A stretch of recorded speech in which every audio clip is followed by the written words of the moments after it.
Our very next performer.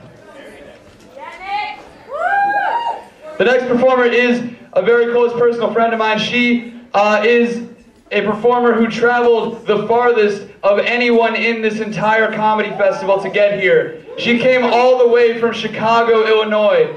She took a plane. She flew through the air just to get here tonight. Me and this person go back a ways. We studied abroad together, abroad in Chicago, along with Lucia of The Limit and Devin, who will be performing later tonight with Gus, in a program known as Comedy Studies. It is a one-of-a-kind program through the Second City that I have been asked to plug here tonight, and that's all I'm going to say about that. And it's really, really great. Okay, introducing next from Chicago, Illinois, please give a big round of applause for Fran Hoffner!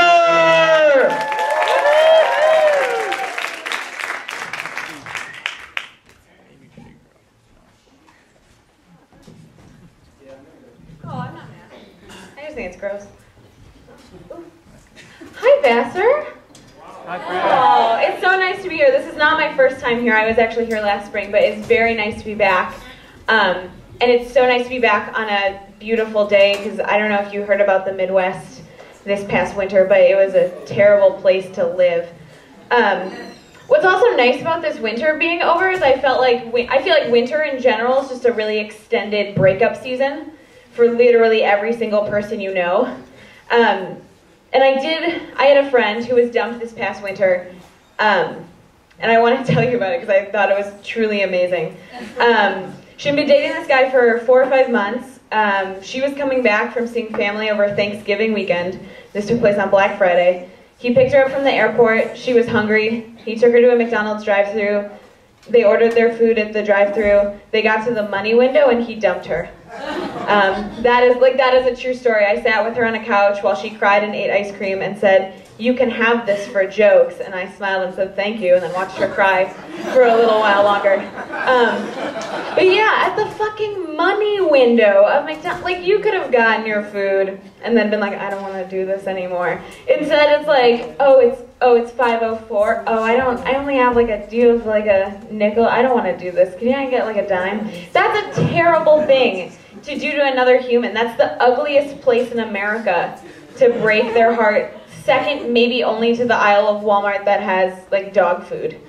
That is me. Like, it'd be one thing if you were broken up with the Grand Canyon because you're surrounded by like nature and sky, and the person would be like, "I don't want to do this anymore," and you'd be like, "That's okay because we're all made of stardust," and then you would just like float away on a cloud, but different clouds because you're no longer together. But in a McDonald's drive-thru, you're just like, "Well, fuck you."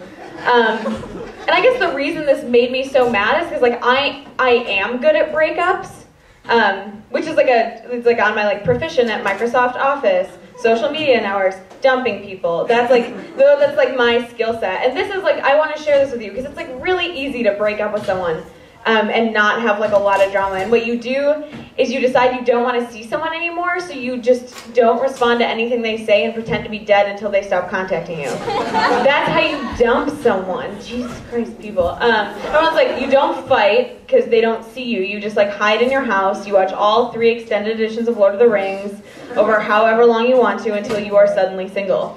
And that's like worked for me in all of my relationships. And one of the reasons why I think breaking up is like really hard for us because we are like a generation of multitaskers. Like, it's very easy for us to like go out to eat and text, or like do homework and text, and like drive and text. And breaking up is like the one thing where we like actually like have to be like confrontational and honest with each other. Which is why I think we all get dumped via text so much. Because it's like someone doing something else, like, "Oh, I forgot to dump them," and then just like do that, and then that's over.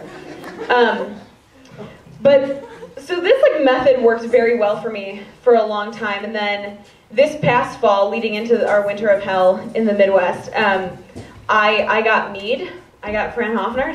I was like seeing someone, it was going very well, and then I didn't hear anything for 2 weeks, and either assumed the person was watching all those Lord of the Rings movies, which like, that's fine, that's cinema, or I had been dumped, and I was like, oh, shit, this like hurts. This is a painful thing. It's like in Law and Order SVU, and they like shoot the murderer. And the murderer's like, what? I'm bleeding. This is what I do to people. That was like what that feeling was like.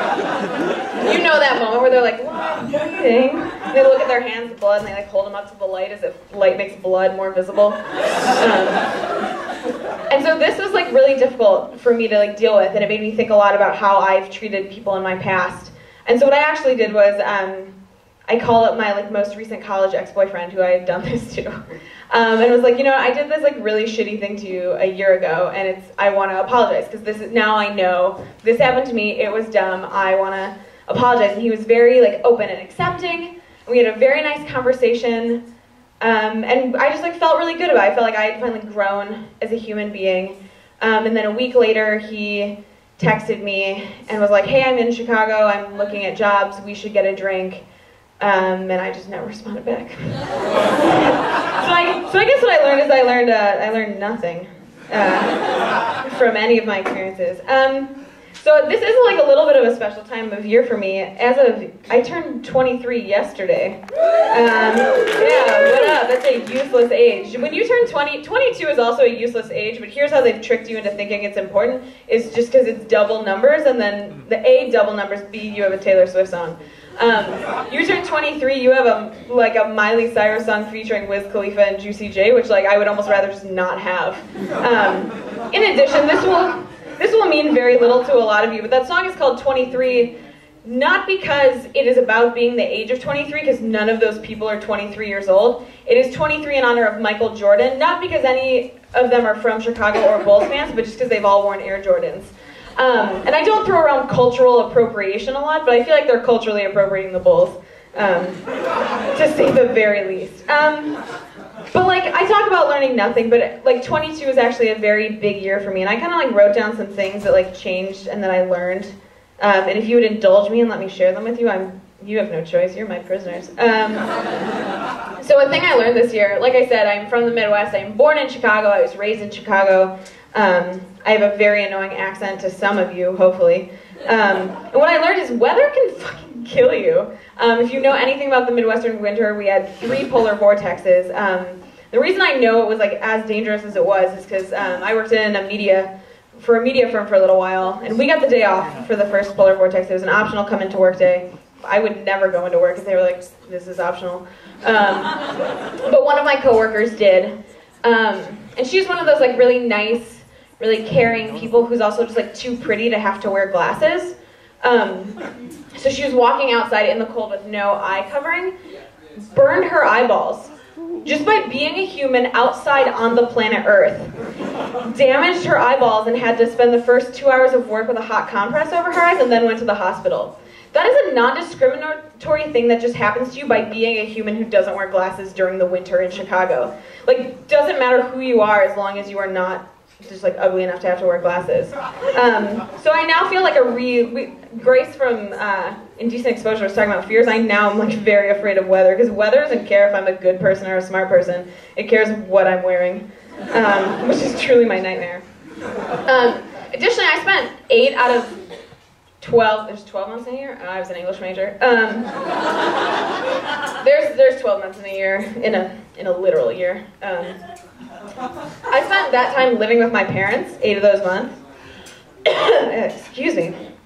Your parents are like really nice people, is a thing I learned by living with them. Like really and truly, it like really strengthened my relationship with them. And I'm like full, like, call your parents, talk to your parents, be nice to your parents. Ask them about their days. Like, they care so much about you. You should care about them, and then you ask them for money. Okay? You have to ask all those other things first, and then, like, that's how you do it. I have so many friends, like, my parents don't give me any money. Like, did you ask them what they did today? That's how you do it. Additionally, like, I feel like a lot of people here are, like, actors and writers. Is that true? And, like, artists and musicians. As I said, I was an English major, and I spent all of college being told, like, you're not going to get a job, nothing will happen to you, you'll end up homeless. Like, please know that I am like living proof that you get a job. You will like absolutely, without a doubt, get a job, be able to support yourself. You'll get a job. The job is food service. That is your job. That is what happens to you. You work in food service. There's nothing you can do about it. Things I learned to do this year. Some of these might scare you. I know how to carve a pig, which is terrifying. Look at me. No, don't move that. It was a rough morning. I know how to drive a truck. That's scary. Yeah, that's also the thing to be scared of. And I also know some like basic like how to like code stuff. I did work in media for a while. Things I still can't do. I can't snap my fingers. I can't drive in the rain. I cannot braid my own hair, and I don't know how to swallow pills without wrapping them in food first the way you have to do it for dogs. Like I can set up a website, but there are things that dogs can do better than me, which is truly horrifying. Additionally, here's just like a brief little list for you. Here are all the places I threw up the year I was 22. Chicago, I'm from there. Chicago suburbs, I'm also from there. Southwest Michigan, lived there for a little while. O'Hare Airport, what up? That's in Chicago too. Washington, D.C., I travel a little. Nashville, Tennessee, that was also a good trip. Los Angeles, grew up in Los Angeles. Grew up in Providence, Rhode Island. And also one time next to my bed on the floor. Yeah, that's gross. Maybe 23, Poughkeepsie, New York. Come find me after the show. Additionally, a thing that happened, and this might be a strictly Midwest thing, this might just not even apply here on the East Coast. When I was 22, I got into my first car accident. Like a fender, but like I'm obviously okay and alive. But it was super my fault. I definitely hit another car with my car.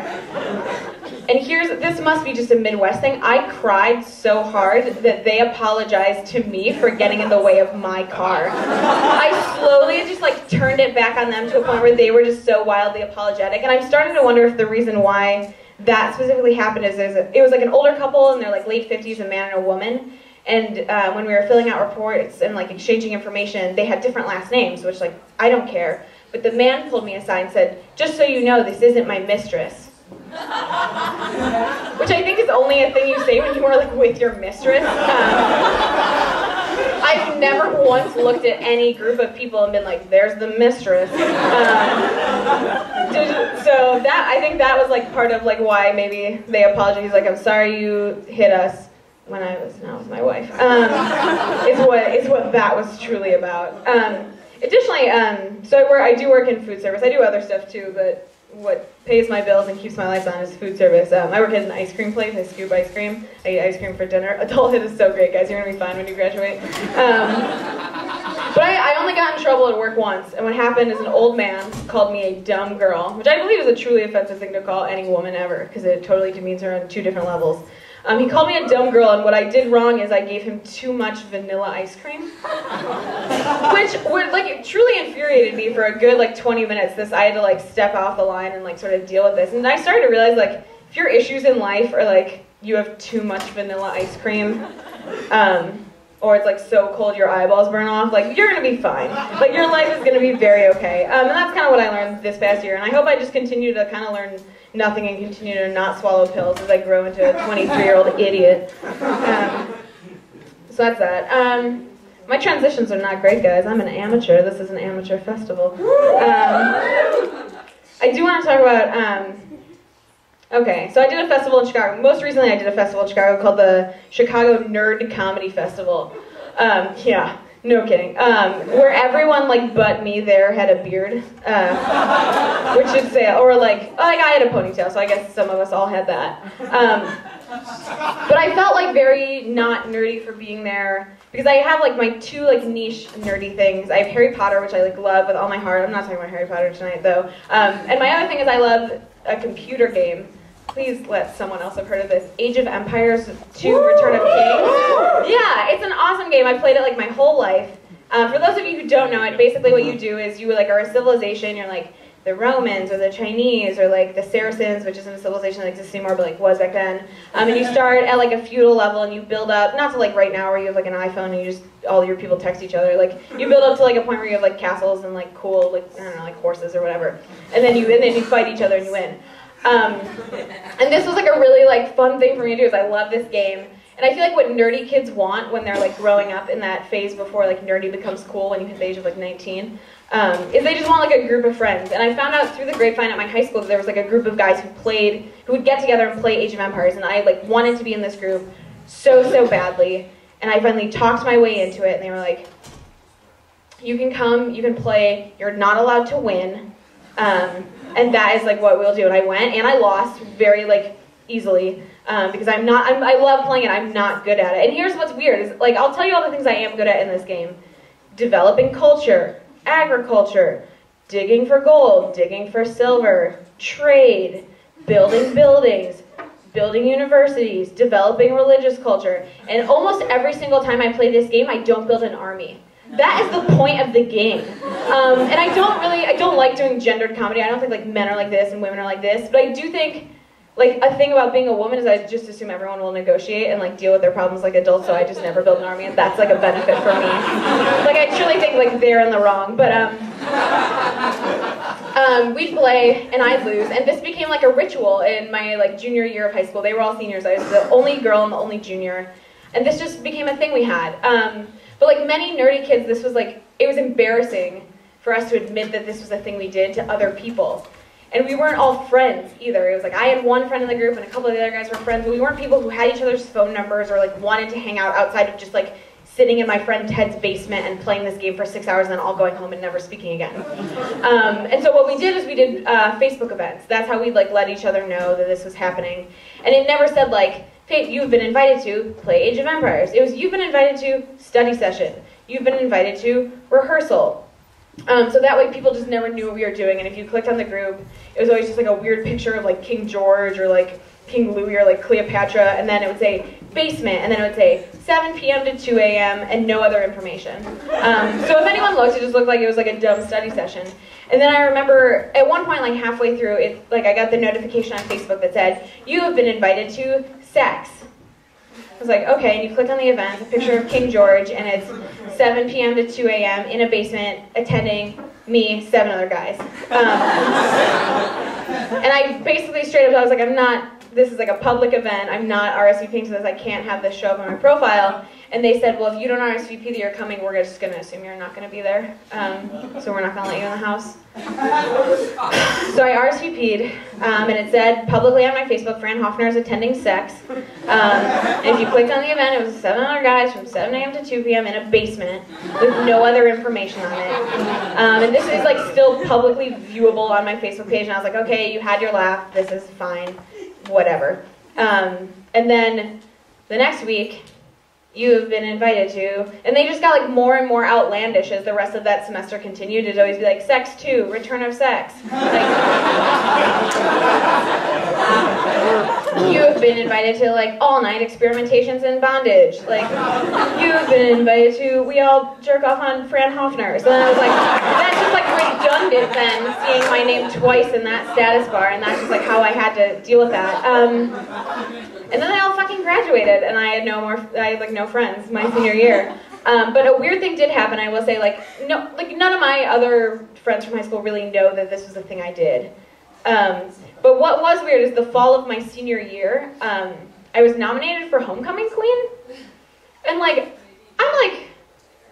I look better than I did in high school now, so that wasn't it.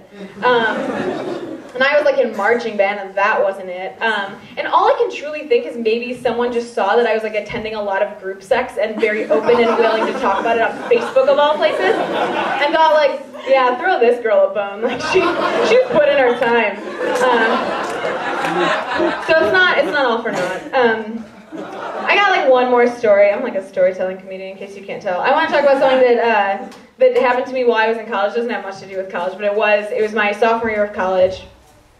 I'm like an anxious person, which is why I loved doing that Chicago Nerd Comedy Festival, because God, every comedian was just a mess. You've never seen more people just sweat all over a microphone. But I'm a very anxious person. I do suffer from a little bit of anxiety, and my anxiety tends to manifest itself in like 2 different ways. One, like most people with anxiety, I blow everything out of proportion. Everything is a huge deal. Second, it's very easy for me to feel guilty. If you like come and talk to me after the show and be just like, the microphone was warm after you touched it, I'll be like, I'm so sorry. I don't like stay up at night and I'll like blank a lot about it and just be like, oh, I shouldn't have touched it. Why did I could have just like stood next to it. Oh God. And that's how anxiety is for me.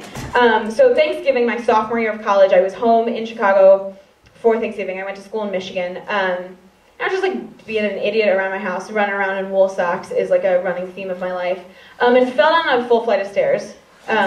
Yeah, that's not really a joke. Don't laugh at it. But like a full flight of stairs and landed like on my ass, like directly on my ass. And was in so much pain, but only one other person was home, and I just like didn't want to bother anyone with the fact that I fell down the stairs because I like felt bad because people like they were like doing stuff. It was like my dad at work on his computer. I was like, I don't want to annoy you with like my injury, so I just keep it to myself and deal with it. And didn't think about it for the rest of the day, and then woke up the next day and had to go back to Michigan for like exams. And what I had done was that I bruised my tailbone. Have you all like bruised tailbones before? Anyone? Let me tell you about it. So you bruise your tailbone. It's not broken, but you can't fix it. It's just sore and it heals itself. But it really just like hurts so bad, like where your butthole is. It's just like a really like sharp, just like strong pain. And I didn't know I had bruised my tailbone. I went to a high school that didn't require me to take science after the age of 16. My concept of what's happening at any place in my body at any time is by nothing. I went to a liberal arts college with no gen eds. I got nothing. It's been 6 years since I've taken a biology class. So what I convinced myself had happened to me when I fell down this flight of stairs is I fell, I landed on my ass, I shattered my tailbone, and now those bits of my tailbone were just floating around my body. And then at some point I was going to anally bleed out and die. And that is what was happening to me when I had to board a 3-hour Amtrak train from Chicago to Michigan while sitting the whole time. And I remember being like, how am I going to strategize bleeding anally on this train and not really like bother anyone else on it? Because there was this like woman sitting next to me who's like one of those like tired like Northwest Indiana ladies, which I'll describe for you because you're like coasties. It's like, I don't know if you guys have seen like Winter's Bone, but it's like she works like 28 hours every day and her hair is like 4 different colors, which is just like original color, dyed color, gray color, and dead color. And she had the aisle seat because all I ever wanted to do was just like look out the window. And now I had to like look out the window at Northwest Indiana while I anally bleed out on this train, and just like watch Lake Michigan pass me by, knowing I'm too afraid to wake up this poor, sad, tired woman. So like, what would I even do? Would I like go to the conductor and be like, oh, I'm sorry to bother you while you drive a train, but I think like my tailbone shattered at some point, like bones. I'm just gonna like poop out bones. So like I don't know for sure, but I feel very positive there are just no hospitals in Northwest Indiana. So then like at that point they would have to like stop the train. Everyone would have to get off the train. They have to get me a helicopter. They'd have to take the helicopter back to Chicago, get me to a hospital, and by that point, just the lower half of my body, I imagine, is just decimated. And then I just bleed out and die. So I was like, I guess all that can actually happen is I just sit in this train and I just bleed out, and this is just what happens to me as I die on Amtrak. So I started just like looking out the window, like real sad, thinking about how like shit pissed my like family was gonna be that I didn't write a will. I'm like 19 years old. I have like 3 possessions, and one of them is just a shirt that says haters. Like, I'm just like a garbage human, just like dying in just a garbage way. And at this point, I just am crying, but no, it was like really quiet because I woman up. So it's just like quiet, sad tears, like going past rural Michigan, Indiana, and I'm just like, this is me, and this is me dying here. And I didn't like bleed out in time to get to like Kalamazoo. So when we got to Kalamazoo, Michigan, which is where I was getting off, they're like, you have to stand up now. And I was like so ready to like get up and just like not even have legs attached to me, and just but like truly out of like an Eli Roth film, just be like a corpse. And I got up and nothing had happened to me. Nothing had happened. It was a bruised tailbone. Nothing was broken. I got up, walked off the train, went back to school. Truly, like, nothing had happened to me. It took me like a full day to realize that everything that happened to me was just me. Just like I happened to me. Nothing exterior happened to me. I just like worked myself up into a total death frenzy trying to imagine if there could be an open casket if I was totally decimated from the waist down. And if it's like more expensive to do an open casket or a closed casket, and like trying to figure out if I should text my parents like, I think I actually want a closed one.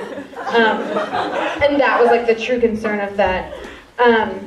And that's more or less all I have, but I just want to say thank you so much for inviting me out here and to like perform all the way in a different time zone from where I'm normally just very cold and bitter. So thank you so much, Vassar College.